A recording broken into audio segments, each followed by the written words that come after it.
Hello friend, स्वागत है आपका अपने चैनल टेक डबल अड्डा पे। फ्रेंड, रेलवे ग्रुप डी का एग्ज़ाम होने वाला है।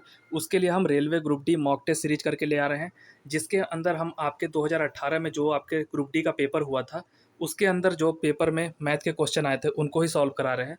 क्योंकि ग्रुप डी आपका लेवल 1 का पोस्ट होता है, इसी टाइप के आपके क्वेश्चन देखने को मिलेंगे, जिसके अंदर कुछ मॉडरेट होते हैं, कुछ ईजी होते हैं, कुछ हार्ड क्वेश्चन होते हैं। तो सबका कम्बिनेशन होता है पेपर सॉल्व कराने के लिए। सबसे अच्छा यही होता है कि प्रीवियस पेपर को सॉल्व करा जाए। मॉक का सबसे अच्छा यही मतलब है। पहला क्वेश्चन है यहाँ पे, 65 किमी पर आवर की गति से चल रही एक रेलगाड़ी 54 सेकेंड में 815 मीटर लंबा पुल पार करती है। ट्रेन की लंबाई आपको निकालनी है। तो देखिए, कोई भी ट्रेन है अगर किसी पुल को पार करती है तो ट्रेन अपनी लंबाई प्लस पुल की लंबाई, दोनों लंबाई को पार करेगी। तो दोनों लंबाई यहाँ पे ऐड होता है और दूरी बराबर क्या होता है, एक तो ट्रेन की लंबाई प्लस कितना पार कर रही है, 815 मीटर, ये दूरी हो गया, बराबर होता है चाल गुणते समय। तो चाल यहाँ पे कितना है, एक बार पूरा साफ कर लिया जाए। देखो, ट्रेन की लंबाई प्लस कितना हो गया, 815 मीटर, बराबर चाल कितना है इसका, 65 है।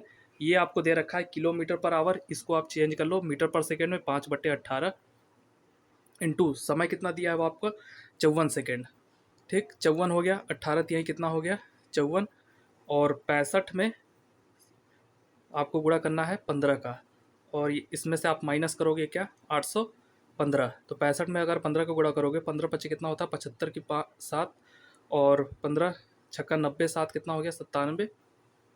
इसमें से आपको माइनस करना है 815।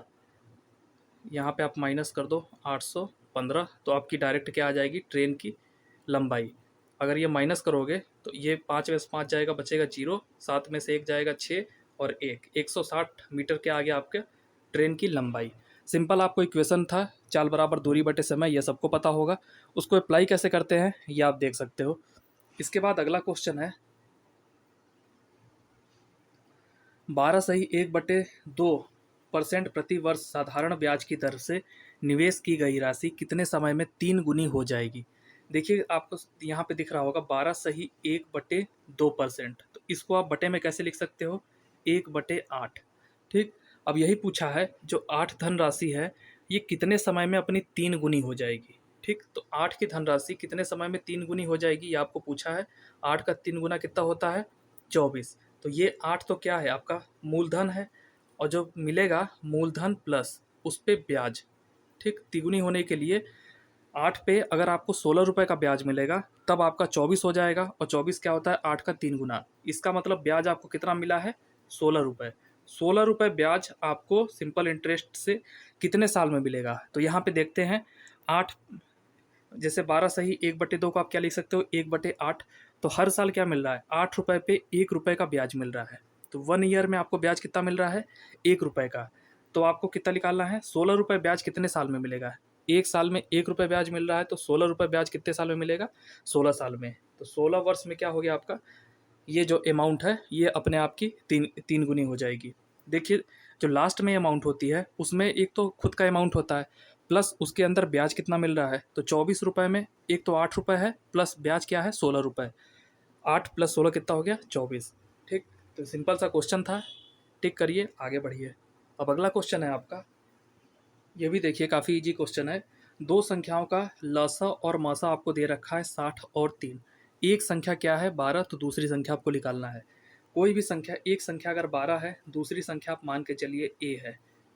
दो संख्याओं का जो प्रोडक्ट होता है उनके लसा और मसा के प्रोडक्ट के बराबर होता है। लसा बराबर होता है एलसीएम, ये 60 इंटू मसा क्या होता है, एचसीएफ, हाईएस्ट कॉमन फैक्टर, ये हो गया 3। अब यहाँ पे आपको ए की वैल्यू सिंपल निकालना था। 12 पचे कितना होता है, 60। ए की वैल्यू कितनी आ जाएगी यहाँ पे, 15। तो दूसरी संख्या कौन सी है, 15। पहली संख्या 12 है, दूसरी संख्या क्या है, 15। इजी क्वेश्चन था। इसके बाद अगला क्वेश्चन दिया है, एक घोल में 8% नमक है, यदि घोल का आयतन कितना है, 550 ml, तो इसमें नमक की आपको मात्रा ज्ञात करनी है।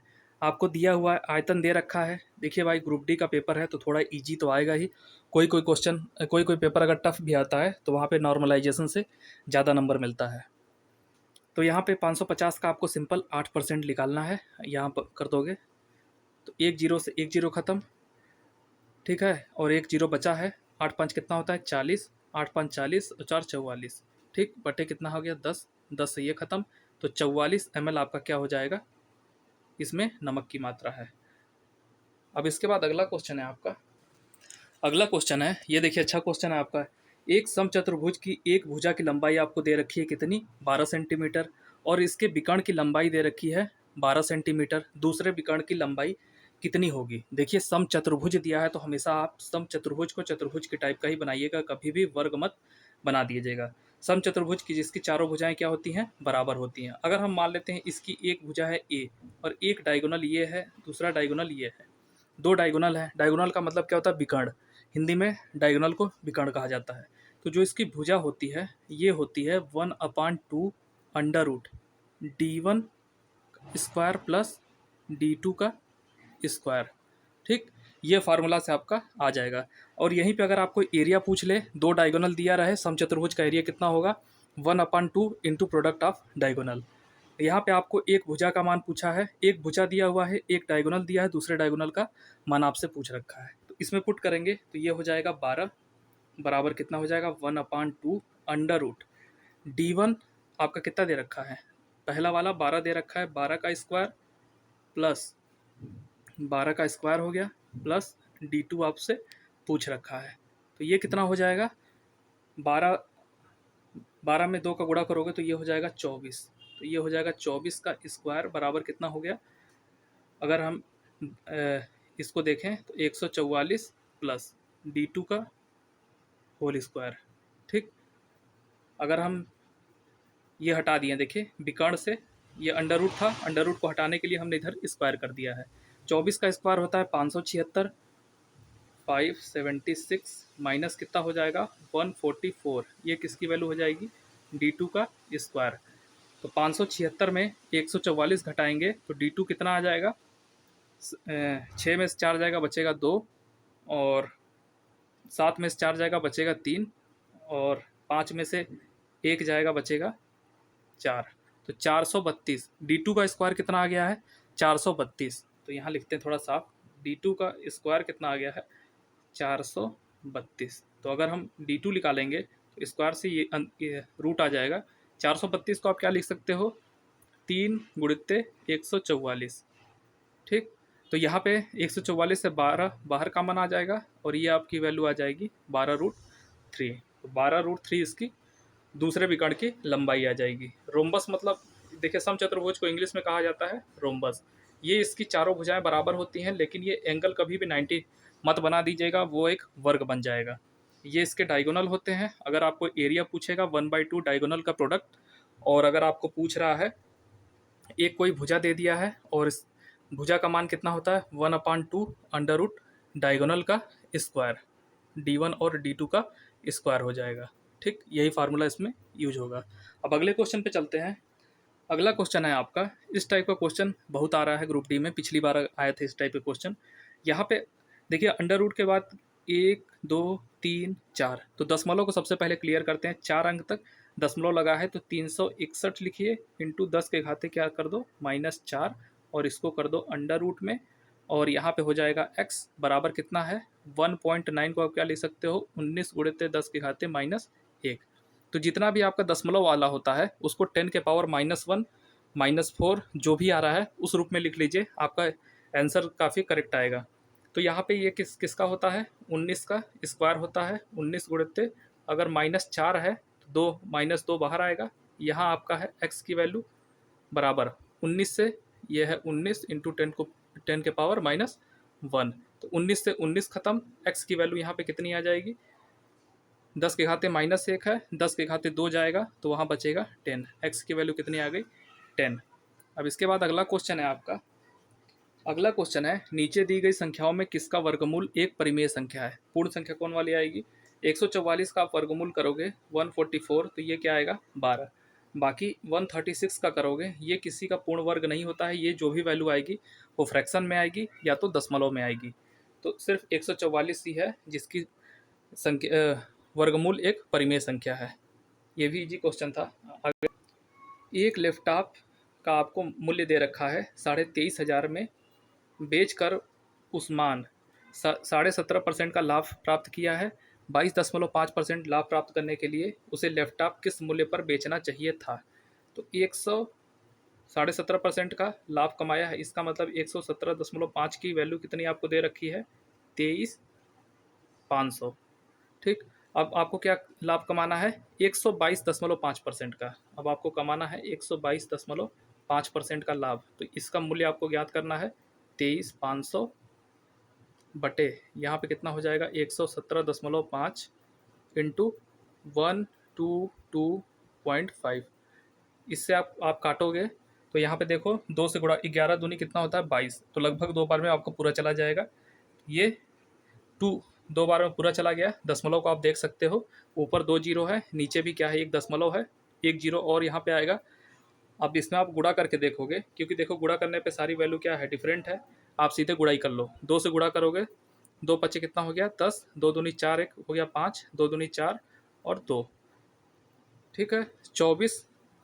तो 245 किस में आ रहा है, 245 देखोगे तो सेकंड वाले में आ रहा है। 245 को टिक करिए और आगे बढ़िए। सिंपल आपको क्या दिया था, पहले बार बेचने पे उसको 17.5% का लाभ हो रहा था, तो 117% की वैल्यू आपको दे रखी थी। आपको पूछा था 22.5% का लाभ प्राप्त करने के लिए उसका रेट क्या रखना चाहिए, तो 122% की वैल्यू आप निकाल लोगे आराम से, इससे ज़्यादा इस क्वेश्चन में कुछ था नहीं।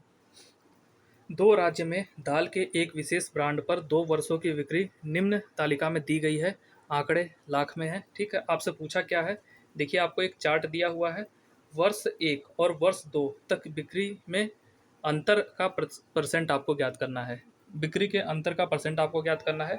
तो पहले वर्ष देखोगे तो यहाँ पर राज्य 1 में कितना बिक्री हुआ है 5 और दूसरे राज्य में 9, तो पहले साल 5 + 9 कितना हो गया 14 की बिक्री हुई है। दूसरे साल देखेंगे वर्ष 2 में, पहले वाले में 7, दूसरे वाले में 10, टोटल बिक्री कितना हुआ है 17। तो यहाँ पे अंतर देखना है, तो 14 में से 17 को घटाओगे, अंतर हमेशा किस पे, पहले वाले पे आएगा। देखिए वर्ष 1 से वर्ष 2 में आपको पूछा है, तो बटे में कौन सा आएगा, 14 ही आएगा। तो दोनों के बीच का डिफरेंस कितना है, 17 माइनस क्या हो गया 14 बटे की 14, तो ये कितना हो जाएगा 3/14। 14 दूनी कितना हो गया 28, फिर बचेगा आपका 2, फिर 14 एकम 14, फिर 21। अगर आप यहाँ पे देख लो तो यहाँ 19 है, यहाँ 21 है, यहाँ 18 है, यहाँ 20। डायरेक्ट आप यहाँ पे 21 पे टिक कर सकते हो, बाकी आप भाग दे के भी पूरा देख सकते हो। इसके बाद अगला क्वेश्चन है, यदि ए संबंधित बी बराबर 45 संबंधित 56 है, बी संबंधित सी का अनुपात आपको दे रखा है 16 और 35, ए और सी का आपसे अनुपात पूछा है। तो ये है ए, ये है बी और ये है सी। सबका अनुपात आपको दे रखा है, ये है 45, ये है 56। फिर इसके बाद बी और सी का अनुपात दे रखा है आपका 16 और ये क्या है 35। अब इसको इक्विवेलेंट करने के लिए 16 यहाँ पे है तो इसको 16 को यहाँ बढ़ा लेंगे, 56 को यहाँ बढ़ा लेंगे। ठीक, अब आपसे जो पूछ रहा है वो आप निकाल सकते हो।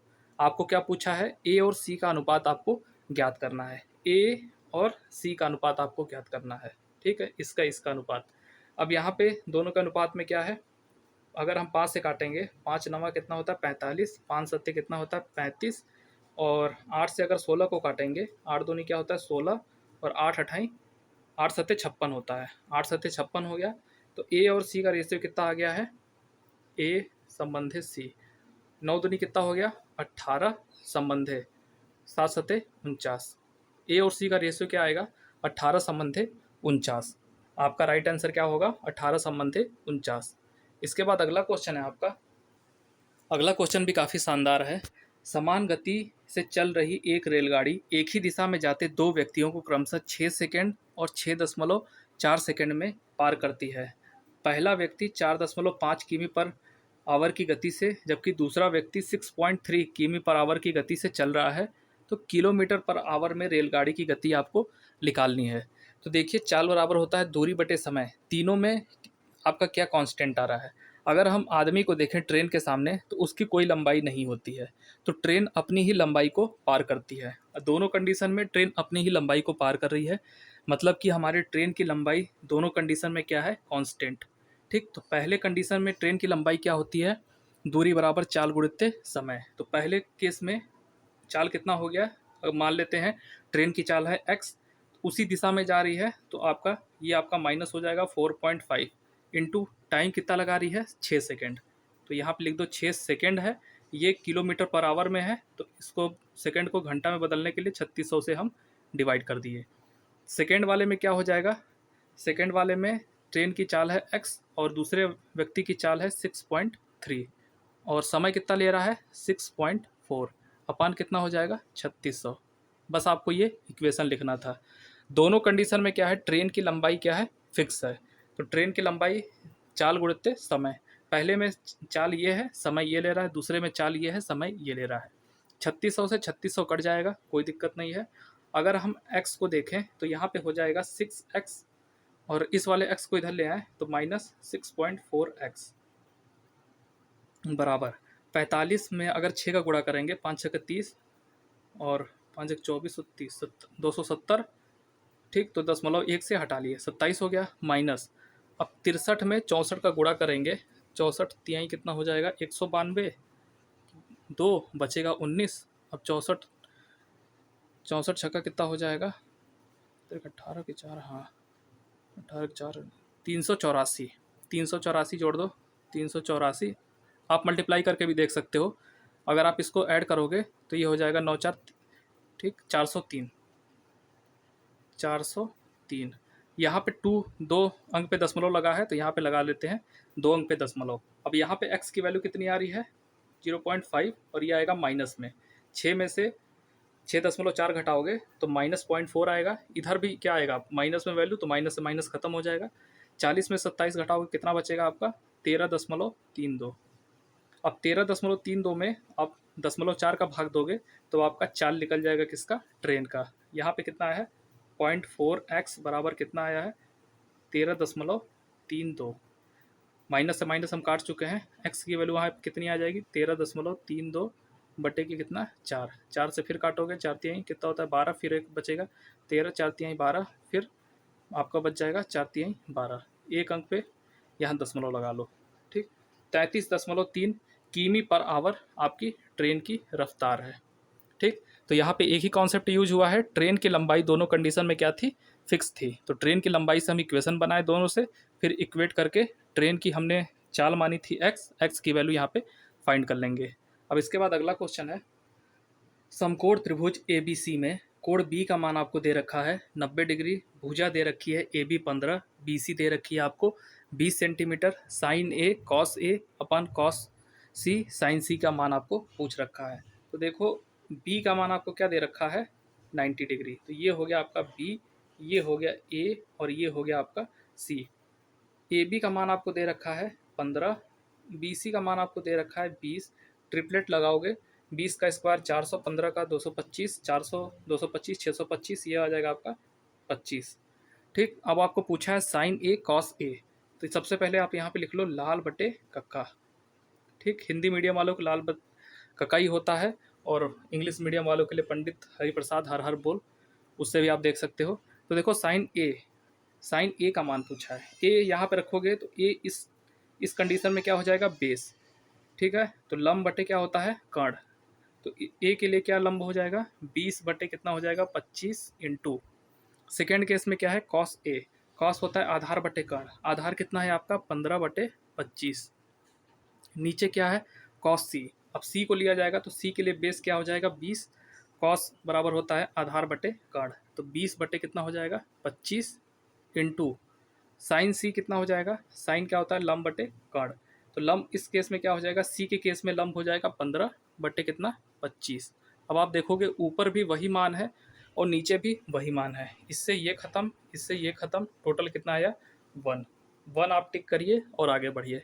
सिंपल आपको ट्रिपलेट से आपको एक ट्रायंगल बनाना था, राइट एंगल ट्रायंगल, उससे आप उसके आधार लंब और कर्ण की लंबाई फाइंड करोगे और लाल बटे का फार्मूला लगाओगे, वैल्यू रखोगे, पूरा आपका कट के 1 आ जाएगा। इसके बाद अगला क्वेश्चन है आपका, यदि कोई वस्तु त्रिज्या r के गोलाकार पथ के चारों ओर जाने में t समय लेती है तब वेग v द्वारा दर्शाया जाता है। वेग आपको निकालना है। देखिए कोई भी सर्किल है उसका आपको रेडियस क्या दे रखा है r, पूरा एक चक्कर लगाने में उसको t समय लगता है, तो आपका जो चाल होता है वो चाल बराबर क्या होता है दूरी बटे समय, ठीक।